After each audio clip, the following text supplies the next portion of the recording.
Emosi dalam psikologi. Pengertian emosi. Emosi didefinisikan sebagai perasaan yang muncul dalam diri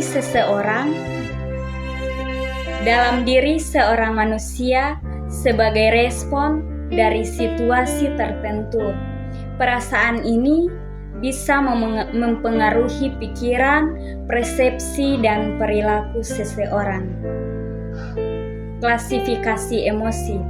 Salah satu cara mengklasifikasi emosi adalah berdasarkan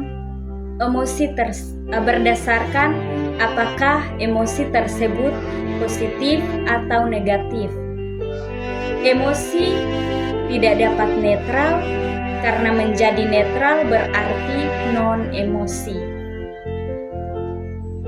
Emosi positif yang pertama cinta, kedua bahagia, yang ketiga senang, yang keempat gembira, yang kelima terpesona, yang keenam ceria. Sedangkan emosi negatif yang pertama marah, yang kedua sedih, yang ketiga takut, yang keempat malu, yang kelima cemas. 6. Emosi dasar dan turunannya. Yang pertama, bahagia. Itu ada puas, lega, riang, damai, bangga, untung, bersyukur, bersemangat. Yang kedua, sedih. Ada rasa malu, kosong, kecewa, kasihan, berduka, bersalah, kesepian, sengsara, dan terlantar. Yang ketiga, emosi jijik. Itu ada rasa enak, muak, risih, bosan, dan penat. Yang keempat, emosi marah. Itu ada iri, kesal, benci, murka, cemburu, dan tersinggung. Yang kelima, emosi takut, ngeri, gugup, cemas, tersiksa, waspada, ragu, dan tidak berdaya. Yang keenam, emosi terkejut. Itu ada heran, tertipu, dan terpesona. Karakter emosi mengacu pada ciri atau sifat-sifat yang berkaitan dengan perasaan seseorang. Setiap individu dapat memiliki karakteristik yang berbeda.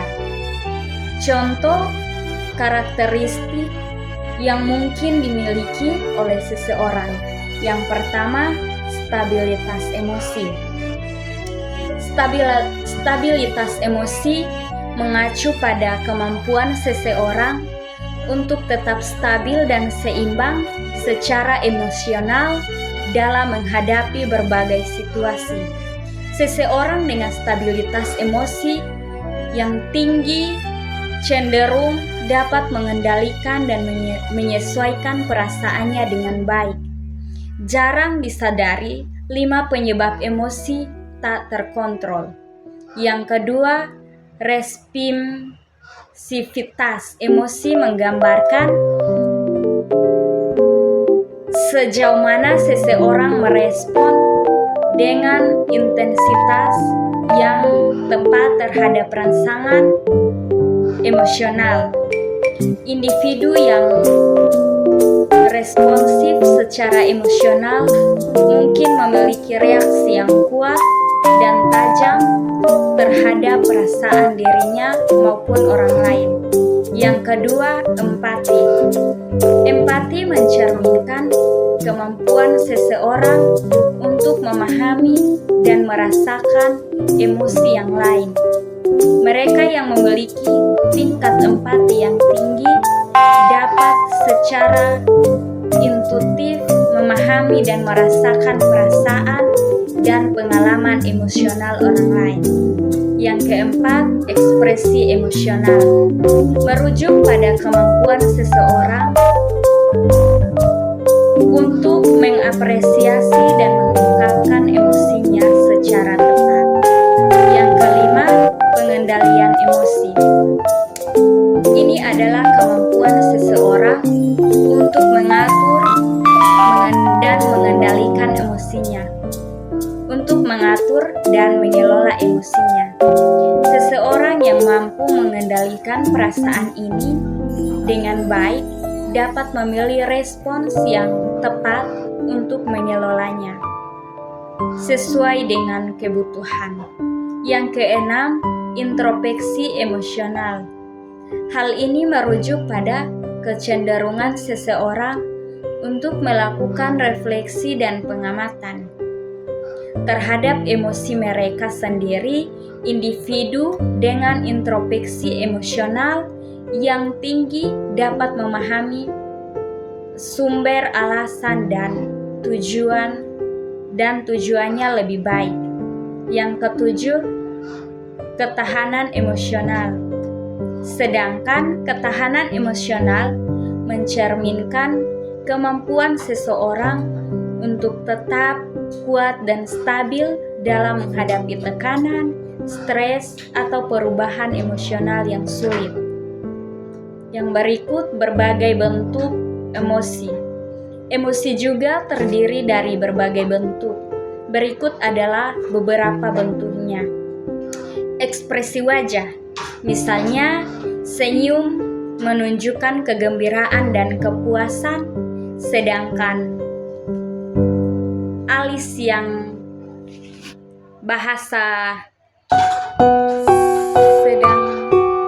alis yang kerut menunjukkan kemarahan atau kebingungan. Bahasa tubuh, postur tubuh, dan gerak sikap dapat memberikan petunjuk tentang keadaan emosional seseorang. Misalnya, tubuh yang tegang dan tangan yang mengepal dapat menunjukkan kemarahan. Suara dan intonasi. Cara seseorang berbicara, intonasi suara dan penggunaan nada dapat mencerminkan emosinya. Suara yang keras dan suara yang lembut dan penuh kasih sayang bisa menunjukkan rasa simpati atau kelembutan.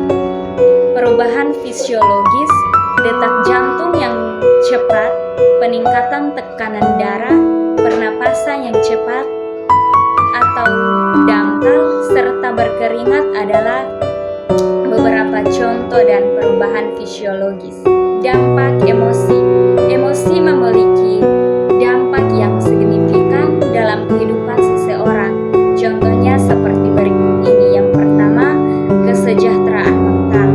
Emosi positif seperti sukacita dan cinta dapat meningkatkan kebahagiaan dan kepuasan hidup.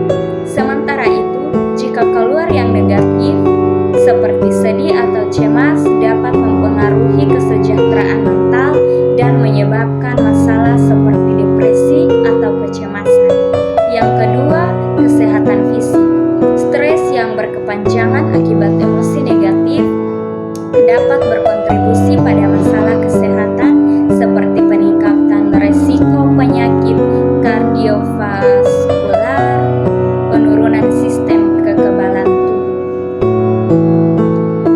gangguan pencernaan, dan gangguan tidur. 3. Hubungan sosial. Emosi positif seperti kasih sayang, kebahagiaan, dan kegembiraan dapat memperkuat ikatan sosial, meningkatkan keintiman, dan membangun hubungan yang sehat. Di sisi lain,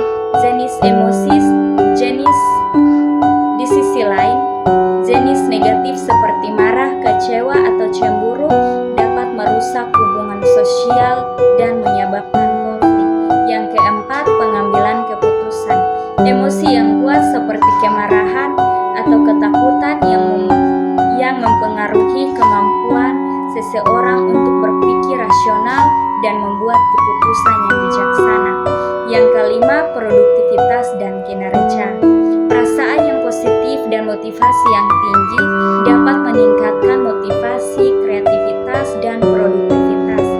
Sebaliknya, apabila yang muncul negatif, hal ini dapat mengganggu konsentrasi, mengurangi motivasi, dan mempengaruhi kinerja secara keseluruhan. Yang keenam, kualitas hidup. Emosi yang sehat dan positif dapat meningkatkan kepuasan hidup, kebahagiaan, dan kepuasan pribadi. Sebaliknya, jika yang dominan negatif atau tidak terkendali, dapat mempengaruhi kehidupan sehari-hari dan menyebabkan ketidakpuasan. Sumber-sumber emosi. Pengalaman masa lalu seseorang, misalnya jika kamu memiliki pengalaman traumatis di masa lalu, hal tersebut bisa berpengaruh pada emosi dalam situasi tertentu. Ada bukti bahwa faktor genetik juga bisa mempengaruhi respons seseorang saat emosi. Beberapa orang mungkin cenderung lebih emosional, interaksi dengan orang lain dan lingkungan sosial yang ternyata juga bisa mempengaruhi emosi. Misalnya, saat kamu mendapatkan dukungan positif dari teman, keluarga, atau pasangan, hal ini bisa membuat kamu senang dan bahagia. Keadaan atau peristiwa bisa memicu emosi tertentu. Contohnya, mendapatkan promosi di tempat kerja bisa membuat kamu bahagia dan bangga. Kesehatan mental dan fisik juga dapat mempengaruhi emosi. Ada fungsi dari emosi. Adanya emosi akan memberi banyak pengaruh berarti pada kehidupan seseorang. Ada beberapa bentuk emosi, mulai dari bahagia, marah, sedih, sampai jijik. Berikut ini fungsi dari berbagai emosi tersebut. Yang pertama, mengambil keputusan. Yang kedua, memahami. Yang ketiga, mengambil tindakan. Yang keempat, melindungi diri. Yang keempat, melindungi diri. Yang kelima, lebih dipahami. Yang keenam, bertahan hidup. Dapat didefinisikan bahwa emosi adalah suatu gejala psikofisiologis yang menimbulkan efek pada persepsi, sikap, dan tingkah laku, serta dalam bentuk ekspresi tertentu. Emosi dirasakan secara psikofisik karena terkait langsung dengan jiwa dan fisik. Terima kasih.